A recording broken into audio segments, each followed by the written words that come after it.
Find the real, good morning, good afternoon, good evening. find the real me. आप सब बहुत बढ़िया होंगे और एंजॉय कर रहे होंगे।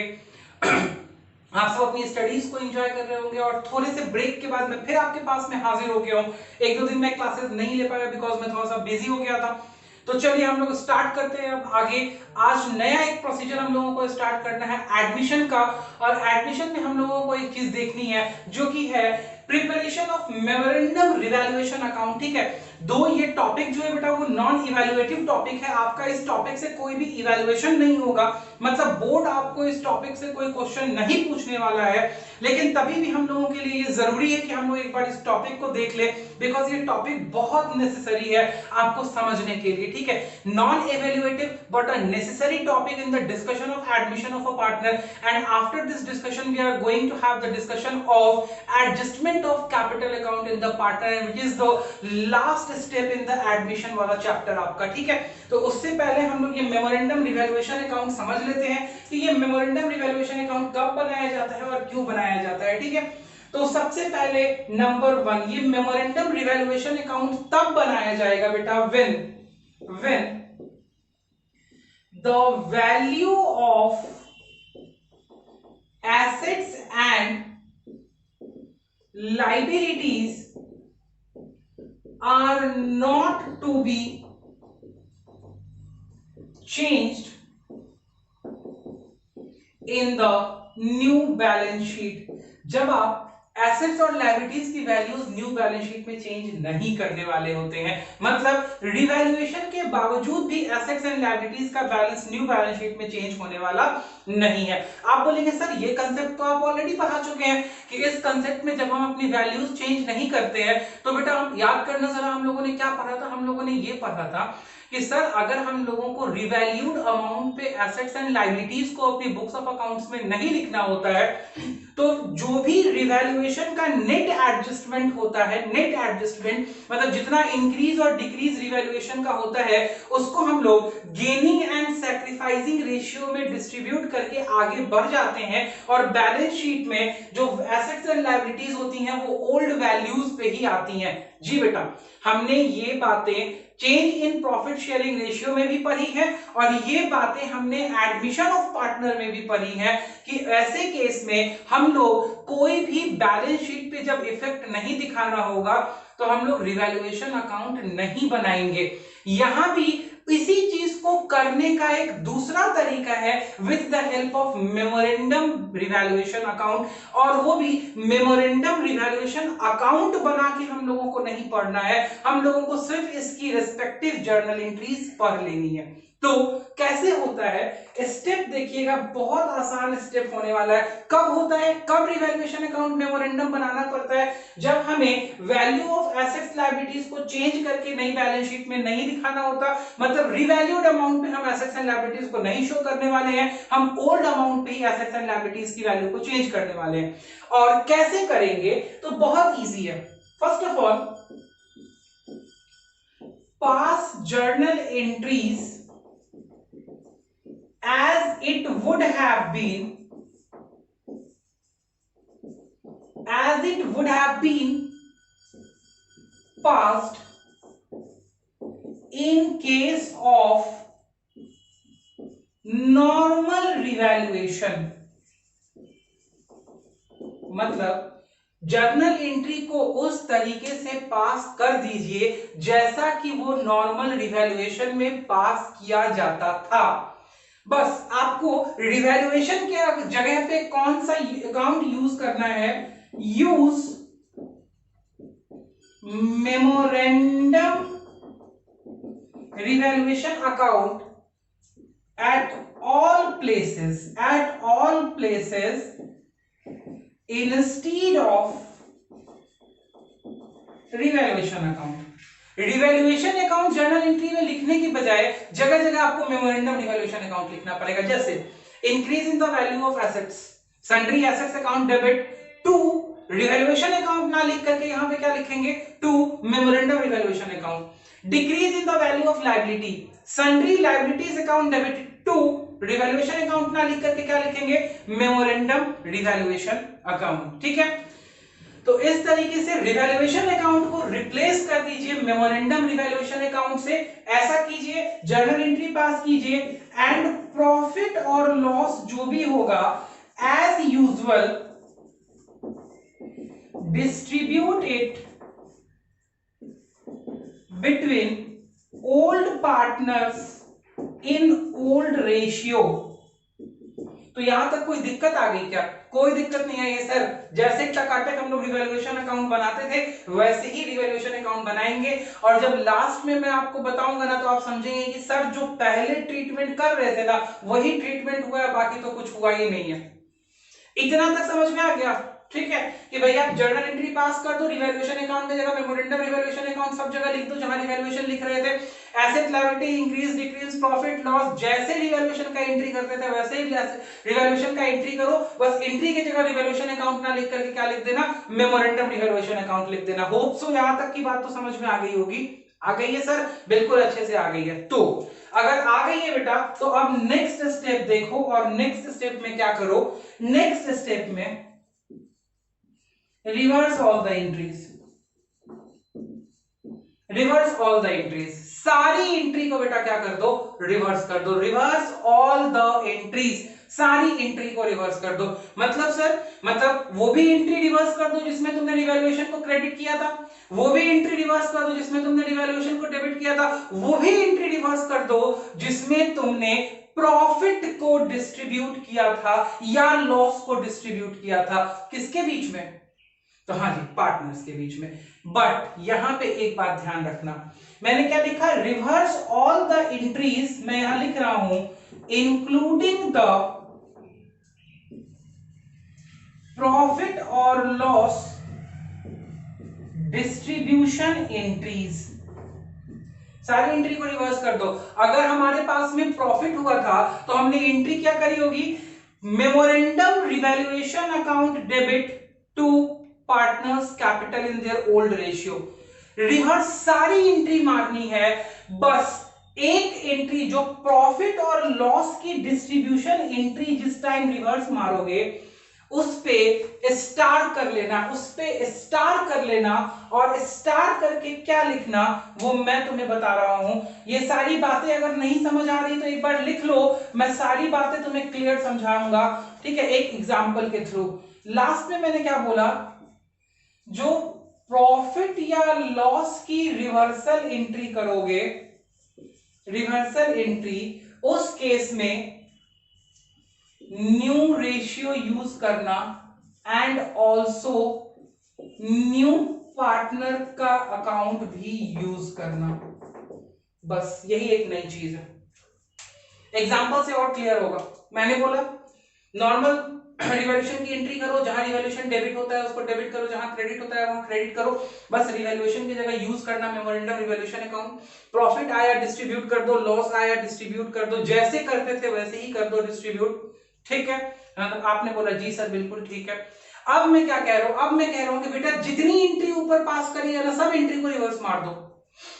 जहां रिवैल्यूएशन मेमोरेंडम रिवैल्यूएशन अकाउंट को डेबिट की एंट्रीज पास करी है उसको क्रेडिट करके क्लोज करो, जहां क्रेडिट की एंट्री पास करी है उसको डेबिट करके क्लोज कर दो, सारी एंट्रीज का रिवर्सल मार दो। और साथ के साथ में प्रॉफिट और लॉस का जो डिस्ट्रीब्यूशन है उसका भी रिवर्सल मारना, लेकिन रिवर्सल मारते टाइम याद रखना कि नए पार्टनर का भी कैपिटल अकाउंट यूज होगा, एज द केस में भी। रिवर्सल में अगर कैपिटल अकाउंट डेबिट हो रहा है तो नए पार्टनर का भी करना, और अगर क्रेडिट हो रहा है तो भी नए पार्टनर का करना। और आप पहुंच गए होंगे वहां पे जहां पे हम आपको पहुंचाना चाह रहे हैं, जहां पे मैं आपको पहुंचाना चाह रहा हूं बेटा, एंट्री करी और उसको रिवर्स करा, मतलब रिवैल्यूएशन का इफेक्ट नलीफाई हो गया, और एक बार ओल्ड रेशियो में डिस्ट्रीब्यूट करा और दूसरी बार नए रेशियो में डिस्ट्रीब्यूट करा। बताओ डिफरेंस क्या आ गया? हाँ जी सर आप सही पकड़ रहे हैं, डिफरेंस आ गया गेनिंग का। एक बार एक चीज को आपने, सेम प्रॉफिट को आपने डिस्ट्रीब्यूट करा ओल्ड रेशियो में, और दूसरी बार सेम प्रॉफिट या लॉस को आपने रिवर्स करा, ठीक है, न्यू प्रॉफिट शेयरिंग रेशियो में, you will get the gaining and sacrificing वाला एलिमेंट, ठीक है, जो हम लोग शॉर्ट में करते आ रहे थे। क्या शॉर्ट में करते आ रहे थे? तो हम लोग नेट बैलेंस निकाल के उसको गेनिंग और सैक्रिफाइसिंग में सिर्फ जो कन्वर्ट कर देते थे, उसी का ये लॉन्ग प्रोसीजर है।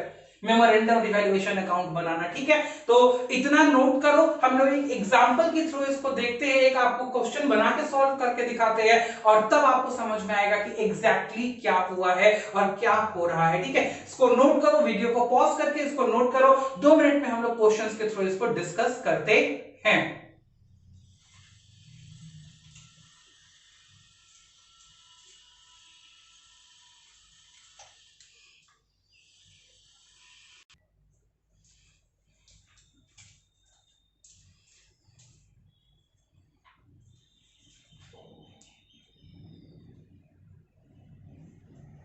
हाँ जी बेटा, आइए।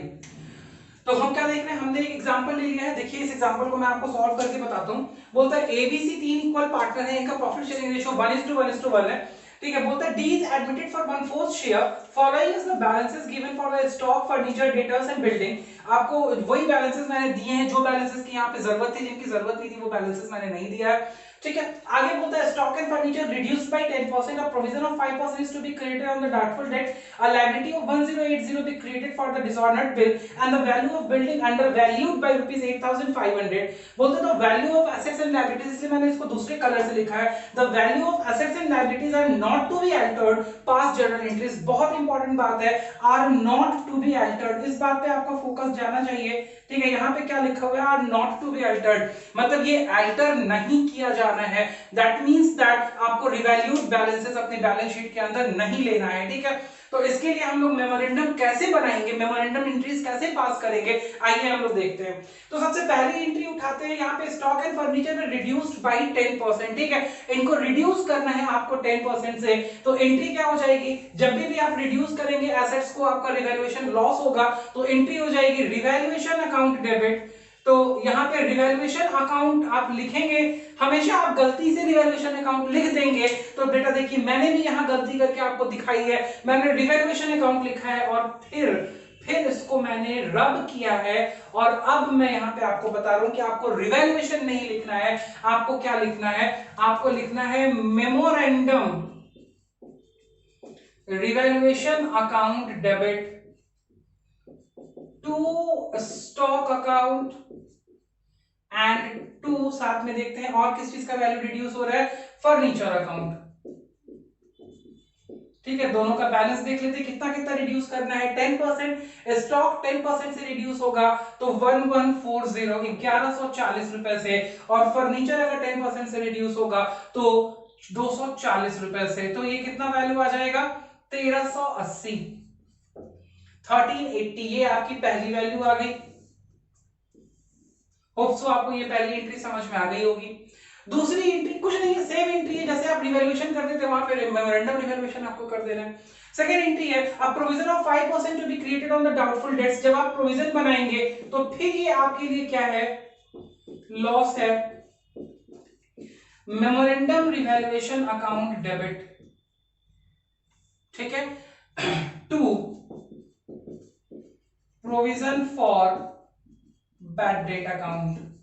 कितना रुपए है, आपको 5% प्रोविजन क्रिएट करना है। डेटर आपके पास में 10,800 का है, तो 1080 और 540 540 रुपीज का आप यहां प्रोविजन क्रिएट करेंगे। आगे बढ़ते हैं, एंट्री नंबर थर्ड बोलता है अ liability of 1080 be created for a dishonoured bill. एक डिसऑनर्ड बिल के लिए आपको लायबिलिटी क्रिएट करना है। फिर आपका क्या हो जाएगा, memorandum revaluation account debit 1080 provision for discounted bill account. कितना रुपया हो जाएगा ये भी, 1080। एंट्री नंबर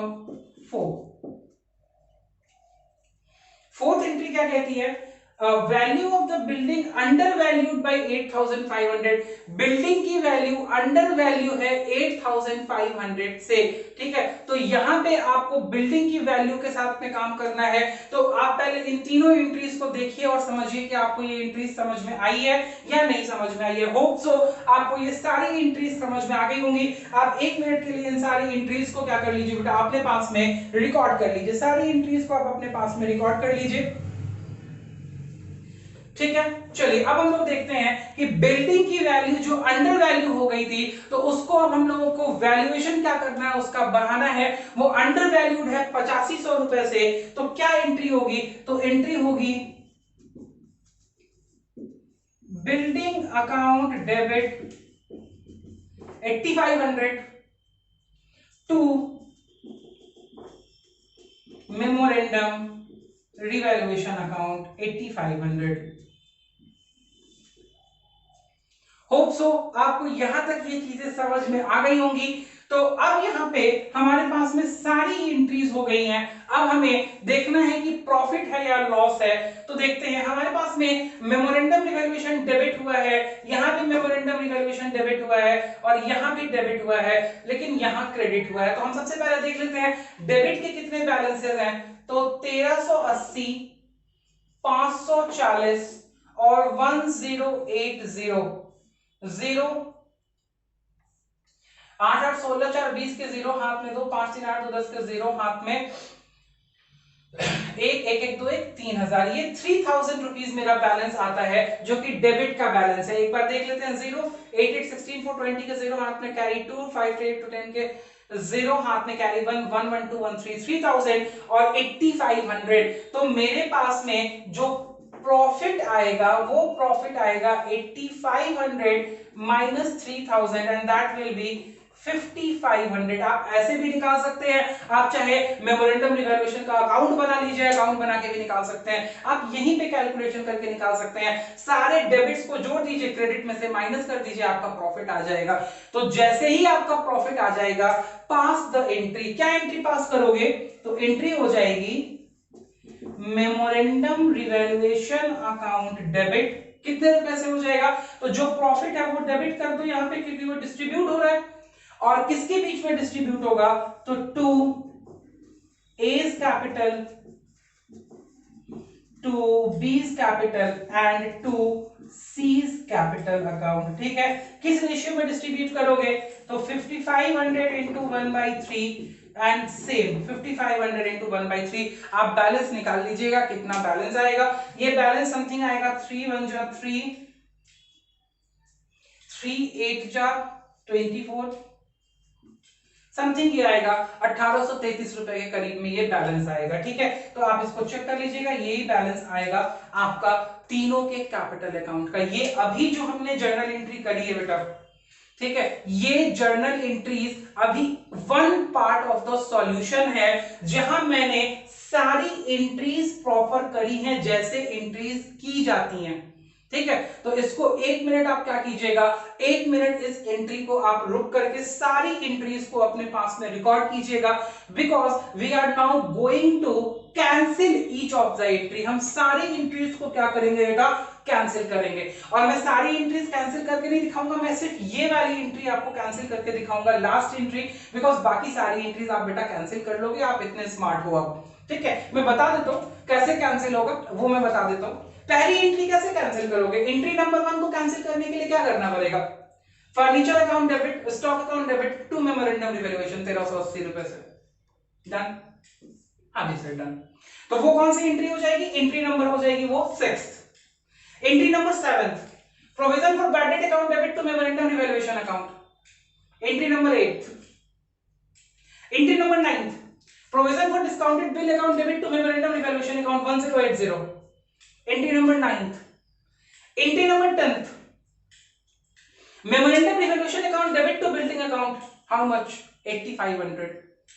और ये वो लास्ट वाली एंट्री जो मेमोरेंडम रिवैल्यूएशन अकाउंट डेबिट थी टू एबीसी 3 पार्टनर में, ये वाली एंट्री मैं रिवर्स करके आपको दिखा रहा हूं, एंट्री नंबर 11th। सारी एंट्री तो तुम रिवर्स करना, लास्ट में जो एंट्री है उस एंट्री को मैं रिवर्स करके दिखा रहा हूं, और इस रिवर्सल को ध्यान से देखना, बिकॉज यही रिवर्सल तुम्हें समझाएगा मेमोरेंडम रिवैल्यूएशन अकाउंट आखिर है क्या चीज, है क्या भला। ठीक है, तो एंट्री नंबर 11th मैंने किया, मैंने बोला A's capital account debit, B's capital account debit, C's capital account debit, D is capital account debit. ठीक है, ध्यान से बेटा, मैंने डी का भी कैपिटल अकाउंट डेबिट किया है। ठीक है, टू मेमोरेंडम रिवैल्यूएशन अकाउंट 5500। ठीक है, and each of the person 5500 into 1/4. 1/4. Why it is 1/4? Because we have to take the new ratio. हमें न्यू रेशियो लेना है। आपको लॉजिक इसके पीछे पता है, बिकॉज हमें गेनिंग सैक्रिफाइसिंग वाला वो एडजस्टमेंट तक पहुंचना है बेटा। ठीक है, इसीलिए यहां पे न्यू रेशियो लेंगे हम लोग। इसको हम लोग काटेंगे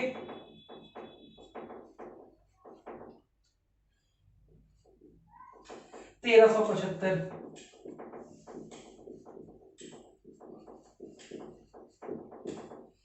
ठीक है, ये आपका फाइनल हुआ एडजस्टमेंट किस चीज का, मेमोरेंडम रिवैल्यूएशन। क्या हुआ, दो पार्ट में डिस्ट्रीब्यूशन हुआ।